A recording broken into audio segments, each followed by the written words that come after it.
Portal 2 is made up of 62 maps, with each having something unique or weird about them. Whether it's an obscure gameplay feature, neat little trick, or just something completely random, I'm going to try to showcase at least one for each map in the game, and hopefully there will be at least one cool thing you've never seen before. Starting off in Chapter 1, in the map Container Ride, during the Container Ride sequence, the body and the camera are detached. The body is placed in a replica container with no textures, and the camera is placed in the visually appealing container. Dead. Dos muerte. Hello. Hello. Open the door. Oh, God. You look good, actually. Are you okay? Are you? Don't answer that. Secondly, you can shove the clipboard through the corner of the vault, and also clip it into the toilet.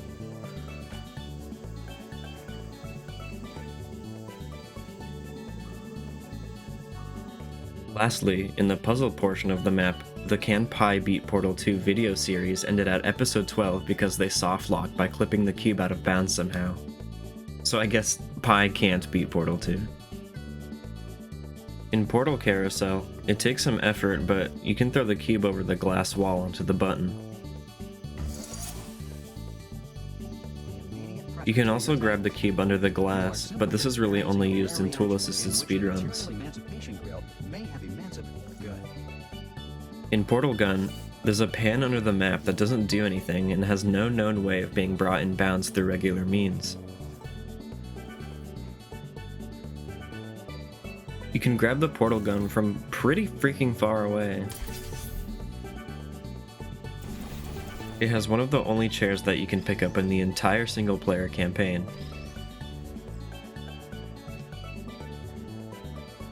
If you stand super close to the wall with the Shell and GLaDOS painting, you can barely hear the Ratman rambling. Okay, but for real though, actually listen.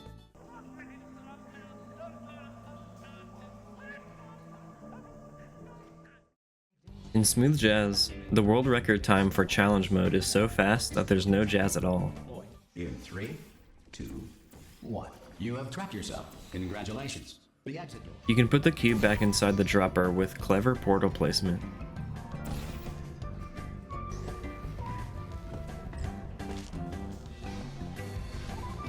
There's also a random massive invisible slope in the second half of the level. In Cube Momentum, you can maneuver a rock to the big panel, press the button, then jump on the rock and it sends you flying. In Feature Starter, flinging through the top of the portal with a lot of speed in the first half of the level makes you fling in a very interesting way. What the If you walk on this button for one tick, the button will stay activated. This does not work on every single button, by the way. For Secret Panel, if you watched mine or an MSushi video that discusses this map, then you might have seen the pancake shot, a very precise shot through a gap in the door model that skips the entire Wheatley cutscene. Continuing this thought, if you perform the pancake shot, you can then perform a wrong warp into Wake Up by using the portal gun to either softlock yourself or save time in speedruns. Probably ought to bring you up to speed on something right now.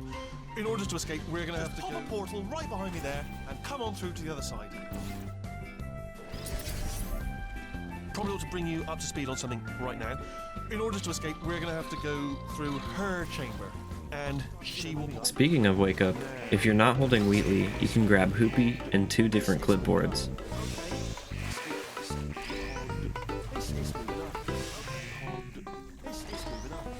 Wheatley can spawn detached from the player on map load, but we don't know why it happens.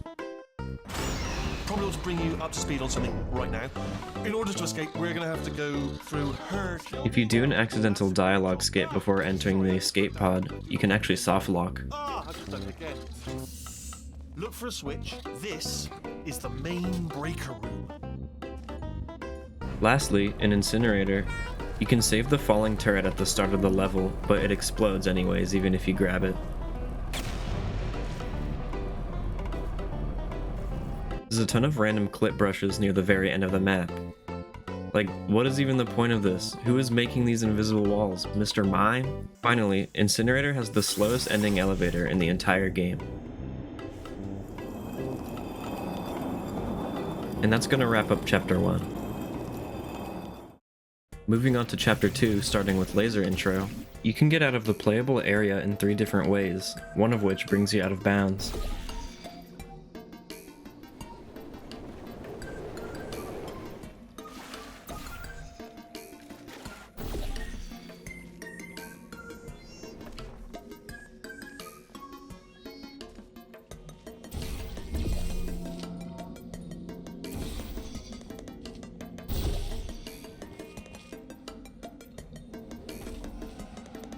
Despite the name of the map, you don't even need to use the laser to beat it. There's actually several ways to do this too. Not bad. I forgot how good you are at this. Not bad. I forgot how good you are at this. In Laser Stairs, you can portal bump behind these uneven wall panels. You can use the cube to get behind this wall with the moving panels, and you can actually see some no-draw.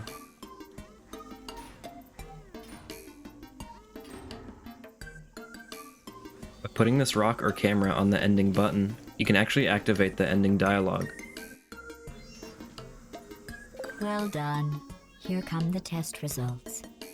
You are a horrible person.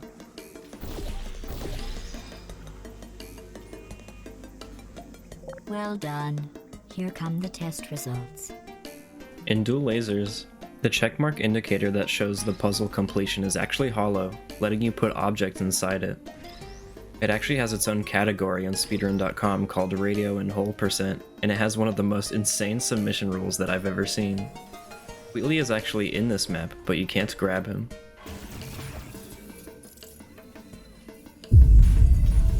There are 17 bean cans in this level. In Laser Over Goo, you can barely clip the cube back inside the pipe that it travels through, and if you let go, it'll actually go flying. If you portal high enough next to the pipe, you can see visible no-draw. In Catapult Intro, you can also activate the ending dialogue by using the camera. Here's an interesting fact. You're not breathing real air. With some clever movement, you can fall behind a big wall and soft lock yourself.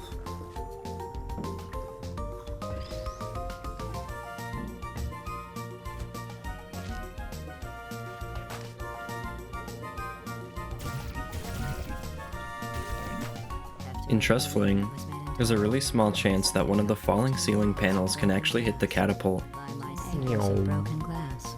By myself. What? What? There's a random enclosed box above the map that actually doesn't do anything. It has the fastest ending elevator in the game. If you're fast enough, you can reach the bottom of the elevator shaft before the dialogue even finishes. That's why I had to call you garbage a second time just now. In Pifflings, there's actually an anti-softlock mechanism, but there's no special dialogue for it.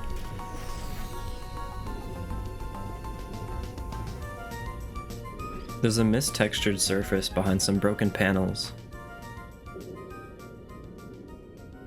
There's another button that you can stick by activating it for 1 tick.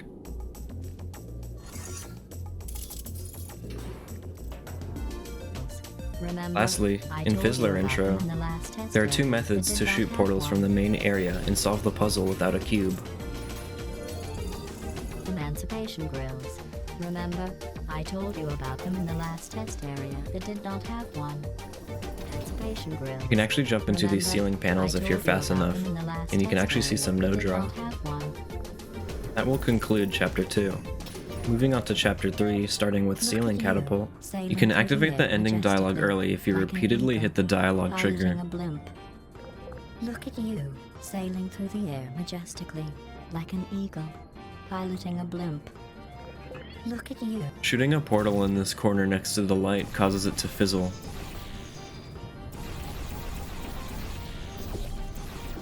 You can barely see some no draw under the ending activation sign.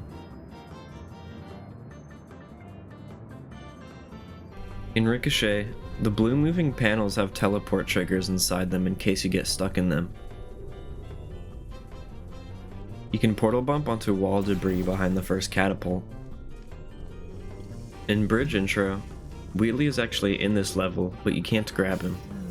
Not legitimately, at least. In Bridge the Gap, you can skip the closing door by bunny hopping, but if you're lucky, you can also just hold W into it. Bone structure. Perfect. The door's malfunctioning. I guess somebody's going to have to repair that too. No, don't get out. I'll be right back. Don't touch anything.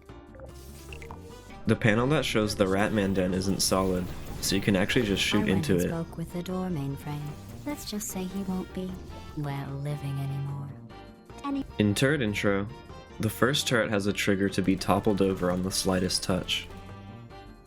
The first two turrets actually have names, the first one being Tippy the Turret, and the second turret, Second Turret. In Laser Relays, you can actually jump over the trigger that spawns the cube.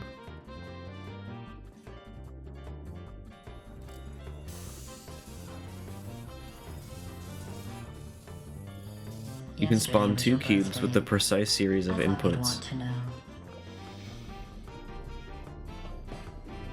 In Turret Blocker, there's an invisible brush that prevents the cube and turrets from being grabbed from the outside and gets disabled when the player drops onto the platform from above. However, if you reach the platform from the sides, you can grab the objects and place them on the brush.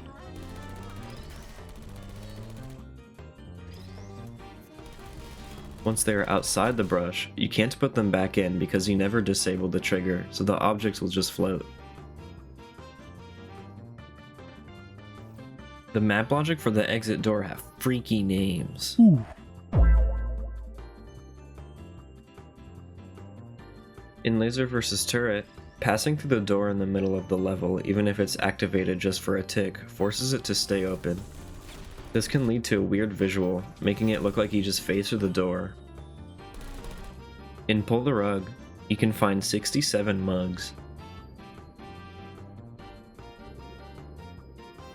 If you're fast enough, you can get the cube stuck under the panels and soft lock.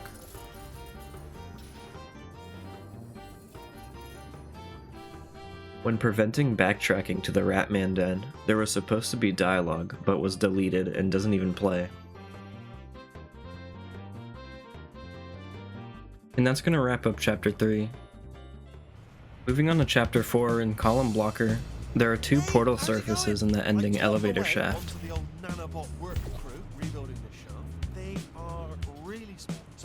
This is the only map with an elevator in which the player activates the level end rather than the elevator itself. Well, you know the old... In laser chaining, you can drop a cube into the catapult and make it unattainable because there's a little gap under it. In triple laser, you can portal bump outside the map. Each time you activate a laser receptor, it adds an extra instrumental to the triple laser music.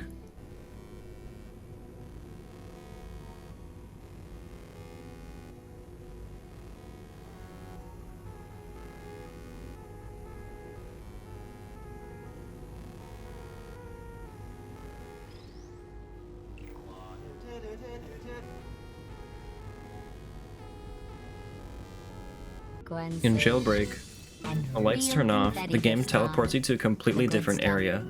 It's noticeable if you look at your coordinate position, or just by no-clipping out of the map. Look, metal ball, I can hear you. Run! I don't need to do the voice. Run! In Escape, you can screw up Wheatley's track path by standing in a specific spot during the level transition at the end of Jailbreak.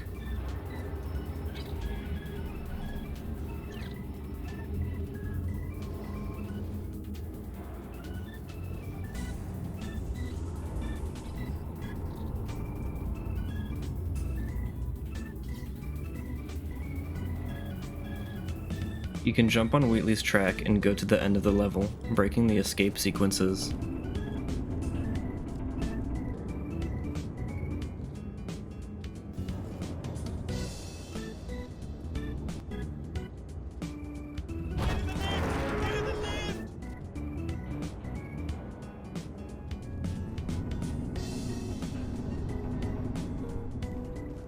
That's gonna be the end of chapter 4. Moving on to chapter 5, starting with Turret Factory. Saving and loading near the beginning of the map removes the moving platforms on the conveyor belt later in the level. Here are the screens of their replicas, all of them functionally indistinguishable from the originals. No. In Turret Sabotage, you can skip the turret shooting range pretty easily.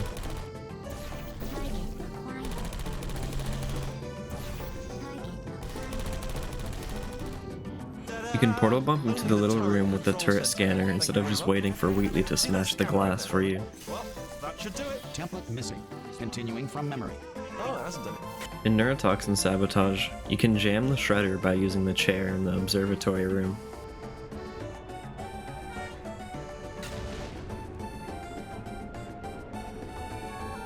Speaking of chairs, this is one of the only chairs that you can pick up in the entire single-player campaign. Timing a jump perfectly near the end of Two Bride makes you drop faster when you enter into Core. In Core, you can softlock by getting launched upwards by the panel inside the stalemate room after hitting the button. Oh! I soft lock. This happens because you exit a trigger that controls the door closing when you're supposed to leave the room. Since there's a gap near the top of the room that the trigger doesn't cover, if you fling up into it after hitting the button, you leave the trigger and the door closes even though you're actually still inside the room. The cutscene of the core transfer won't continue for a bit until you actually look at GLaDOS getting swapped out.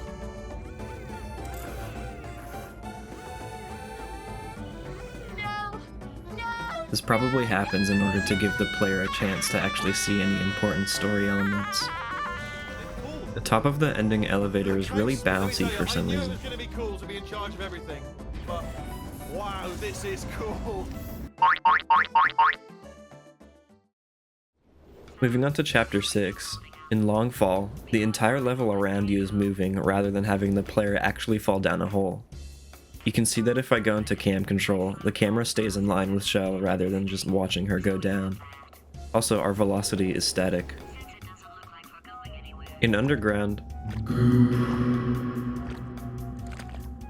you should watch this video.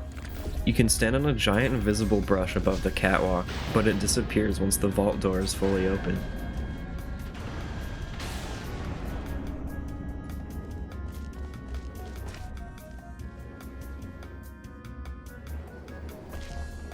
You can softlock as soon as you load into the map if you stand next to the wall during the level transition from Underground. This happens because an electrical box that isn't present in Underground appears in Cave Johnson, so unlucky, I guess. The falling aperture logo is very buggy.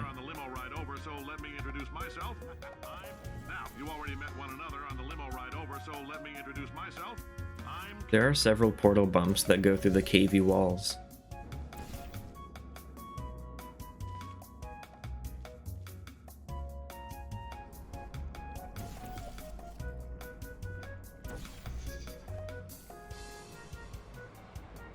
In Repulsion intro, the lights turn on in the beginning of the level. You get teleported to a completely different part of the map, similar to Jailbreak. There are 2 button sticks in this map, with the second one being more finicky.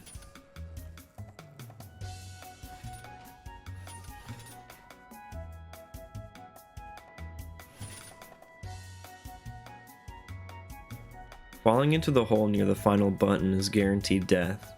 There are invisible walls that force you to fall into the goo below.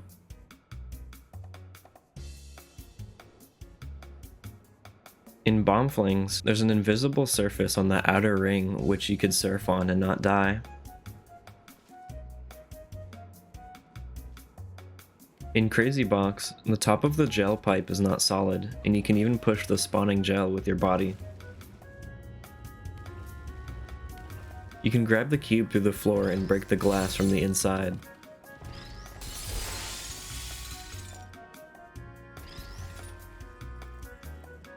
In Potatoes, the portal helper for the surface is so large that you can just place a portal on it through the glass. iJustine apparently did it in her playthrough of the game, but she ended up privating the videos because people made fun of her gameplay. iJustine, if you watch this, please repost them, it'd be so cool and awesome. Please. There are several There are several ways to skip picking up potatoes.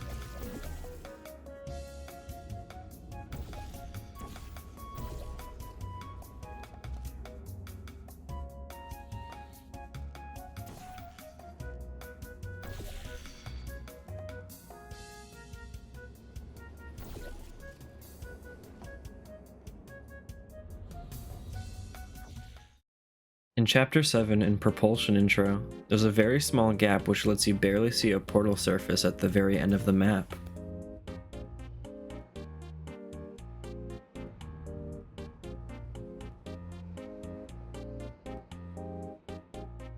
Propulsion flings, there's a weird spot in the goo that looks like it's cut into two. It's like two Minecraft biomes interacting. In Conversion Intro, you can portal bump behind some rocky terrain in the starting room. If you know about Lemonade Scoop, you can use it to travel basically anywhere in this map. It makes this map an insane option for hide and seek.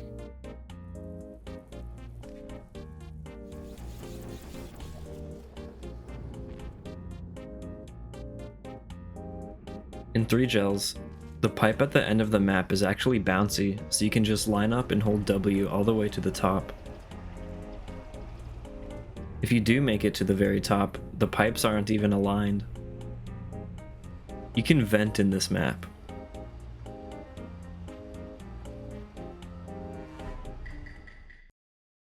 Moving on to Chapter 8, starting with Tess, you can break Wheatley's monitor near the end of the chamber by b-hopping into it. It can softlock you as well if you poorly time it. You kept your the big old god face.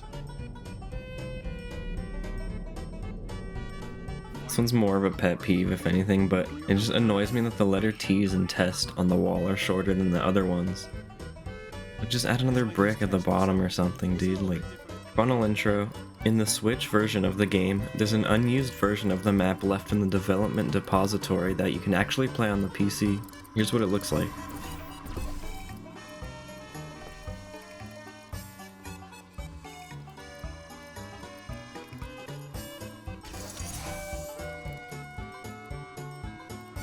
On Ceiling Button, you can shoot a portal on the ending panels, but it's very precise, so I'll just show task footage of it.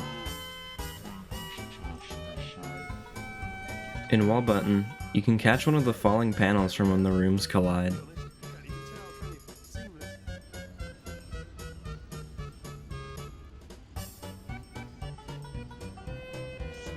For Polarity, this map ended up on the news because of Wheatley's dialogue about being adopted. What's wrong with being adopted? Lack of parents. You are adopted, and that's terrible. Stepping on and off the button that reverses the funnel actually makes Wheatley move forwards and backwards. For Funnel Catch, you can shoot a portal on the grate next to the end of the level, making it really easy to solve.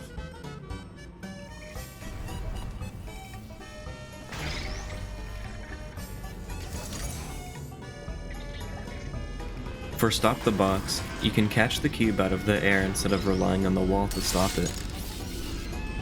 By using the cube, you can get into a room behind the Wheatley monitor.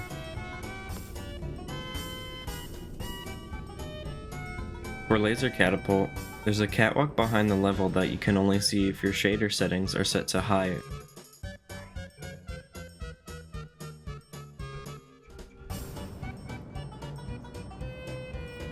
Laser Platform, you can portal bump a portal onto the chamber screen. You can angle the laser to solve the level by using the corner of your portal.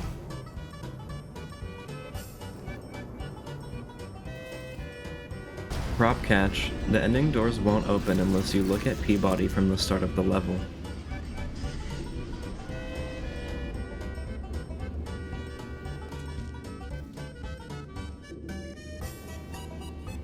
You can also create a gel particle accelerator.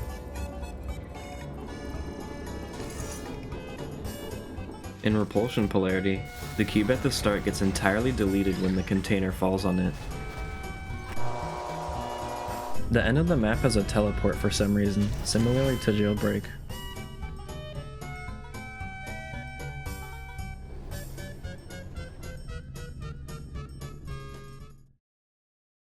Moving on to Chapter 9, starting with Finale 1, the Crusher at the end of the level can kill you, even while retracting. In Finale 2, the room with the turret ambush is actually 10,000 units away from the main part of the map. It uses a world portal whenever the player moves in and out of it.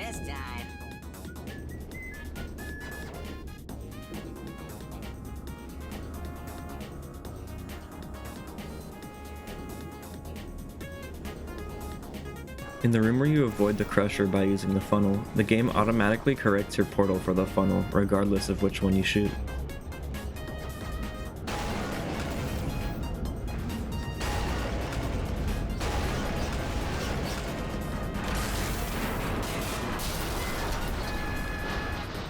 In Finale 3, you can get out of the airlock during the transition from Finale 2 and load into Finale 3 out of bounds. Sometimes when breaking the gel pipe, enough gel can fall into the pit below, letting you portal into it.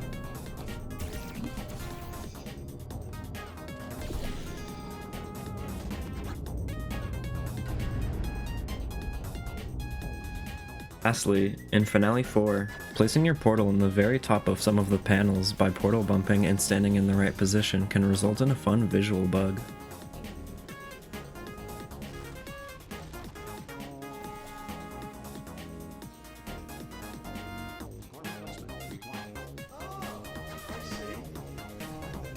Oh! Holy! That scared the heck out of me! Shooting a portal on this panel and crouching in the top of your other floor portal will send you flying.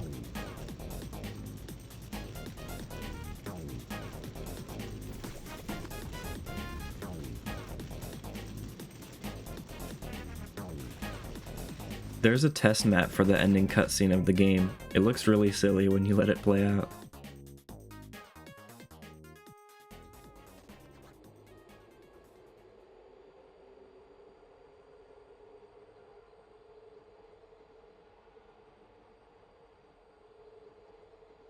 Absolute cinema. Well, that's all I've got. I gotta get back to playing Animal Crossing New Leaf on my Nintendo 3DS. I tried to avoid like just straight up speedrun strats unless I genuinely couldn't think of anything for the map, because then you can just watch the tutorial. Thanks to all the people who helped me actually like come up with ideas. I really appreciate it. I wouldn't have been able to do that without them. But yeah, there's a Discord and a Twitch. I stream fairly often. That's it. See ya. That's all the time I've got.